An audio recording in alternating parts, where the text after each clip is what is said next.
Assalamualaikum warahmatullahi wabarakatuh. Jumpa kembali pada pembelajaran daring. Anak-anakku, pada pertemuan kali ini kita akan membahas tentang materi, struktur dan kaidah kebahasaan teks berita. Anak-anakku, baiklah kita simak. Pada gambar di sini adalah gambar segitiga terbalik atau biasa disebut dengan piramida terbalik. Piramida terbalik adalah bagian yang paling atas itu adalah membahas hal yang paling penting, kemudian hal yang paling bawah itu adalah membahas bagian yang paling kurang penting. Dikandung maksud, jika seorang penulis berita itu harus mengandung pedoman piramida terbalik. Mengapa? Supaya hasilnya sempurna dan bagus. Kita simak segitiga terbalik di sini. Gambar di sini yang paling atas adalah gambar yang paling lebar. Kemudian di bawahnya lagi agak sempit, di bawahnya lagi sempit, dan yang paling bawah sendiri adalah sangat sempit. Untuk yang gambar yang paling atas, yang paling lebar itu ditempati judul berita. Mengapa judul berita ditaruh di paling atas di sini? Karena judul berita itu isinya sangatlah penting. Judul berita merupakan ciri berita apa yang akan dimuat atau ditulis, sehingga ditaruh di atas sendiri. Kemudian kita yang di bawahnya itu ada kepala berita. Kepala berita ini bisa disebut sebagai teras berita atau disebut dengan lead berita. Pada kepala berita isinya tentang pokok-pokok 5W dan 1H atau biasa disebut dengan adik simbang. Apa, di mana, kapan, siapa, mengapa, dan bagaimana. Jadi di dalam kepala berita ini yang ditulis hanyalah jawaban dari pokok-pokok beritanya saja.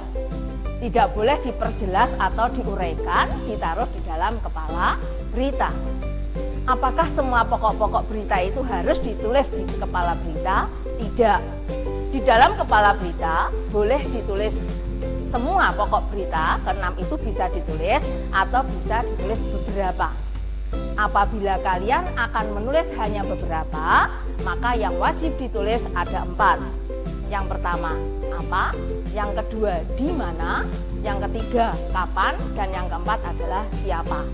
4 ini tidak boleh ada di dalam poin berikutnya, tubuh berita, tetapi harus ada di dalam kepala berita. Kalau ditulis semuanya juga itu akan lebih lengkap. Kemudian kita ke bawahnya lagi, yang lebih sempit lagi, yaitu tubuh berita. Tubuh berita ini bisa disebut sebagai bodi berita, yang mana di sini uraian-uraian dari pokok berita yang ada di dalam kepala berita. Jadi biasanya pada tubuh berita ini uraiannya akan lebih panjang, diuraikan lebih rinci, atau kronologisnya itu ada di dalam tubuh berita. Kalau di kepala berita tadi hanya poin-poinnya saja diperjelas, diuraikan di dalam tubuh berita atau bodi berita. Kemudian yang terakhir di dalam piramida terbalik ini ada ekor berita yang sangat sempit sekali. Ekor berita itu merupakan bagian dari uraian tubuh berita atau tidak begitu penting. Mengapa tidak begitu penting? Karena ekor berita itu tidak ada kaitannya dengan sebuah judul. Dikandung maksud, jika ada seorang editor apabila akan menulis sebuah teks berita atau mengedit berita, kok ternyata itu halaman atau ruangannya tidak mencukupi, maka ada beberapa paragraf yang harus dihilangkan. Tetapi paragraf yang dihilangkan harus dimulai dari paragraf yang paling bawah, yaitu ekor berita. Kalau ekor berita itu dibuang, karena tidak mencukupi ruangan, itu tidak akan mengganggu pembaca di dalam memahami teks berita. Mengapa? Karena yang paling inti, yang paling penting sudah dibahas di atas, yaitu di kepala berita dan di tubuh berita. Baiklah anak-anakku, kita lanjutkan pada di sini contoh teks berita singkat. Di dalam teks berita singkat ini ada 4 poin seperti yang ada dalam susunan piramida terbalik tadi. Yang pertama adalah judul. Judul di sini tertulis di atas sendiri yang paling penting karena menguraikan seluruh isi teks berita. Sungai Ciliwung meluap, 2 desa terendam banjir setinggi 3 meter. Itu judulnya. Kemudian tadi yang pertama adalah kepala berita. Kepala berita isinya pokok-pokok berita itu ditandai dengan berwarna merah. Di situ jawaban dari pokok-pokok berita. Contohnya, Selasa tanggal 21 Desember 2019 itu merupakan jawaban dari pertanyaan kapan. Banjir bandang jawaban dari pertanyaan apa. Kemudian selanjutnya Sungai Ciliwung merupakan jawaban dari pertanyaan tempat dan seterusnya. Jadi jawaban-jawaban dari pokok berita itu ada di dalam kepala berita. Kemudian di bawahnya pada paragraf yang kedua itu adalah uraian-uraian dari pokok-pokok berita yang saya garis bawah berwarna merah. Itu diuraikan, diletakkan di dalam tubuh berita atau bodi berita. Nah, disitulah nanti uraiannya akan lengkap, teruraikan panjang itu pada bodi berita. Kemudian yang paling bawah itu adalah ekor berita, tidak begitu penting karena tidak ada kaitannya dengan sebuah judul. Tadi sudah saya katakan pada slide sebelumnya, jika seorang editor itu tidak ada tempat di dalam menulis teks berita, maka yang dihapus adalah yang ekor berita. Itulah anak-anakku struktur pada teks berita yang jumlahnya ada 4, mulai dari judul berita, kepala berita, kemudian tubuh berita, dan ekor berita. Sudah paham anak-anakku semuanya? Baiklah anak-anakku, kita lanjutkan yaitu pada kaidah kebahasaan. Kaidah kebahasaan pada teks berita di sini jumlahnya ada 6. Yang pertama yaitu pada kata baku. Yang kedua adalah pada kalimat langsung. Yang ketiga pada kata temporal. Yang keempat kalimat mental, konjungsi mental. Saya ulangi, kaidah kebahasaan teks berita di sini jumlahnya ada 6. Yang pertama adalah kata baku, yang kedua adalah kalimat langsung, yang ketiga konjungsi bahwa, yang keempat kata kerja mental, yang kelima keterangan waktu dan tempat, sedangkan yang keenam adalah konjungsi temporal. Anak-anakku, kita jelaskan pada kaidah kebahasaan yang pertama yaitu kata baku. Apa itu kata baku? Kata baku adalah kata yang digunakan sesuai pedoman atau aturan bahasa yang telah ditentukan. Itu menurut KBBI, Kamus Besar Bahasa Indonesia. Kata baku itu adalah kata yang formal, kata yang resmi, biasa digunakan untuk menulis teks berita, untuk menulis karya-karya ilmiah. Dan juga kata baku itu bisa digunakan secara lisan apabila kalian itu berpidato secara resmi atau pidato kenegaraan. Itu contohnya juga menggunakan kata-kata baku. Ada kata baku, ada juga kata tidak baku. Kata tidak baku adalah kata yang digunakan tidak sesuai dengan pedoman atau aturan bahasa yang telah ditentukan. Menurut KBBI atau Kamus Besar Bahasa Indonesia, kata tidak baku itu kata yang digunakan dalam komunikasi sehari-hari atau dialek setempat. Suatu misal, pada kata baku ada kata apotek, pakai E. Maka pada kata tidak bakunya menggunakan kata apotik pakai I. Pada kata baku menggunakan kata berpikir pakai P, sedangkan pada kata tidak baku menggunakan kata berpikir atau F, dan seterusnya. Kita kasih contoh pada sebuah kalimat. Pada kalimat bakunya yang menggunakan kata baku, apotik tertangkap di kota ini, kemudian menjual jenis-jenis obatan generik. Baik itu generik maupun barang yang langka, itu adalah kata baku karena di situ ada kata apotek menggunakan kata E, itu baku. Kemudian ada juga contoh kalimat yang menggunakan kata tidak baku, yaitu kata nasihat dari ibuku selalu kami tunggu. Ini nasihat, itu tulisan E itu adalah salah, yang betul adalah I, jadi nasihat. Itulah untuk kebahasaan yang pertama mengenai kata baku dan kata tidak baku. Selanjutnya, baiklah anak-anakku, kita lanjutkan pada kaidah kebahasaan yang kedua. Kalimat langsung. Apa itu kalimat langsung? Kalimat langsung adalah kalimat ujaran yang ditulis kembali secara apa adanya. Dan penulisan kalimat langsung menggunakan tanda kutip atau petik, disertai diawali huruf besar. Contohnya, ayah berkata, saya harus rajin belajar supaya mendapatkan nilai yang bagus. Di mana yang dikatakan kalimat langsung, yaitu yang ada di dalam kutipan. Dimulai dari kata saya dan diakhiri pada kata bagus. Nah, sayanya ini S-nya menggunakan huruf besar dan juga diapit dengan menggunakan tanda kutip, itu yang dinamakan kalimat langsung. Contoh yang kedua, kami harus bekerja siang malam agar proses evakuasi para korban cepat selesai. Kata Rio. Di sini juga di dalam kutip ada kata kami sampai selesai, itu dinamakan kalimat langsung. Ada kalimat langsung dan ada juga kalimat tidak langsung. Kalimat tidak langsung adalah kalimat yang menirukan pembicaraan orang lain tanpa mengurangi isi pembicaraan tersebut. Dan penulisan kalimat tidak langsung tanpa menggunakan tanda kutip tetapi dalam bentuk berita. Itu bedanya dengan kalimat langsung.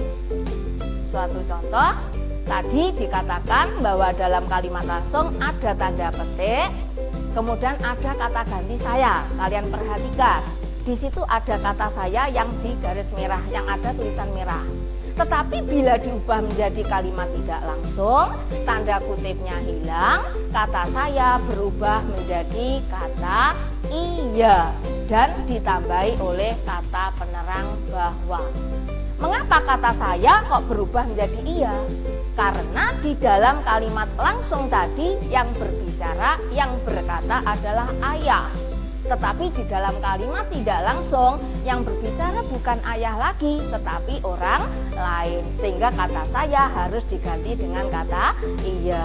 Soalnya menirukan omongan orang lain, tetapi tidak boleh merubah isi pembicaraan tersebut. Yang kedua, kami harus bekerja siang malam agar proses evakuasi para korban cepat selesai, kata Rio, menjadi Rio mengatakan bahwa kami itu diganti dengan kata mereka. Karena yang berbicara bukan Rio lagi, tetapi orang lain. Itulah untuk penjelasan tentang kaidah kalimat langsung dan kalimat tidak langsung. Kita lanjutkan kaidah kebahasaan yang ketiga adalah konjungsi bahwa. Konjungsi bahwa di sini berfungsi untuk menerangkan kata yang mengikutinya dan digunakan untuk pengubahan dari bentuk langsung menjadi bentuk yang tidak langsung. Jadi tadi sudah kita sampaikan pada slide sebelumnya bahwa kalimat tidak langsung itu bisa digunakan sebagai konjungsi bahwa. Contoh lain adalah buku itu mengajarkan bahwa setiap masalah selalu ada solusinya. Itu ada kata bahwa menerangkan kata yang ada di belakangnya, yaitu setiap masalah selalu ada solusinya. Di bawahnya lagi ada contoh konjungsi bahwa Mukanya menunjukkan bahwa ia sedang bermuram durja. Kata bahwa menerangkan kata yang ada di belakangnya, yaitu menerangkan bermuram durja. Apa tojah bermuram durja itu? Bermuram durja itu adalah murung atau sedih. Itu untuk konjungsi bahwa. Kita lanjutkan berikutnya, yaitu kaidah yang keempat, konjungsi temporal. Apa itu konjungsi temporal? Konjungsi temporal bisa disebut sebagai konjungsi kronologis, yaitu konjungsi yang menunjukkan adanya urutan waktu. Di sini biasanya kata-kata ini ada di dalam kepala berita, termasuk pokok-pokok berita. Kata-kata temporal adalah kemudian, setelah, ketika, awalnya, akhirnya, sesudah, saat itu. Semua itu termasuk kata-kata konjungsi temporal. Lalu bagaimana kalau itu ada dalam sebuah kalimat? Konjungsi temporal itu fungsinya untuk menghubungkan antara klausa satu dengan klausa yang kedua, kemudian dihubungkan dengan konjungsi temporal. Suatu misal, di sini ada sebuah contoh yang bisa dibaca. Ibu membersihkan sebuah halaman dan menyapu halaman, lalu menyapu halaman. Ibu membersihkan ruang tamu, lalu membersihkan halaman rumah. Pada kata lalu disinilah yang disebut dengan konjungsi temporal. Untuk menghubungkan klausa satu, ibu membersihkan halaman, kemudian pada klausa kedua, ibu menyapu halaman rumah. Pada kalimat yang kedua juga sama. Ayah mencangkul di sawah, kemudian menanam padi. Kronologisnya pada kata kemudian. Klausa yang pertama, ayah mencangkul di sawah. Klausa yang kedua, ayah menanam padi. Dari kedua klausa itu digabung menjadi satu, diberi kata temporal, yaitu kemudian. Jadi kemudian dan lalu itulah yang dinamakan dengan konjungsi temporal. Kita lanjutkan pada kaidah kebahasaan berikutnya, yaitu pada keterangan waktu dan tempat. Keterangan waktu dan tempat dicantumkan untuk melengkapi unsur berita berupa kapan atau when dan di mana atau where. When dan where, kapan dan di mana, ini masuk di dalam piramida terbalik pada bagian kepala berita, karena di sana membahas pokok-pokok berita. Contohnya, evakuasi para korban di daerah Tanah Grogot sudah dimulai sejak pukul 7 tadi. Di mana tempatnya when? When itu kapan? Berarti jawabannya adalah sejak pukul 7. Di mana tempatnya di mana atau where? Yaitu di daerah Tanah Grogot. Nah, jadi di sini pada contoh kalimat tadi sudah ada dapat disebut sebagai keterangan waktu dan tempat, yaitu when dan where, atau kapan dan di mana. Kita lanjutkan berikutnya kaidah yang terakhir, yaitu kata kerja mental. Apa itu kata kerja mental? Kata kerja mental adalah kata kerja yang berkaitan dengan kegiatan pikiran. Semuanya menggunakan pikiran. Contoh kata kerja mental: berencana, memikirkan, berharap, membayangkan, menyimpulkan, mencurigai, menduga, menjelaskan, menyatakan, dan menyebutkan. Semua itu menggunakan kegiatan pikiran, sehingga dinamakan dengan kata kerja mental. Suatu contoh dalam kalimat adalah polisi itu mencurigai orang yang mondar-mandir di depan toko. Di sini disebut sebagai kalimat yang menggunakan kata kerja mental. Mengapa? Karena di situ ada kata mencurigai. Contoh yang kedua, dokter berharap supaya pasiennya sembuh dari penyakit COVID-19. Di sini dikatakan sebagai kata kerja mental karena ada kata berharap. Berharap ini termasuk salah satu kata kerja mental. Itulah anak-anakku, sudah lengkap kaidah kebahasaan teks berita yang jumlahnya ada 6. Saya ulangi, yang pertama kata baku, yang kedua adalah kalimat langsung, yang ketiga adalah kata keterangan bahwa, kemudian konjungsi temporal, kemudian keterangan tempat dan waktu, dan yang terakhir adalah keterangan mental atau konjungsi mental. Semoga apa yang saya sampaikan pada kesempatan kali ini anak-anak bisa memahami dan bermanfaat. Kita bisa jumpa lagi pada pembelajaran daring berikutnya. Terima kasih. Wassalamualaikum warahmatullahi wabarakatuh. Bye-bye.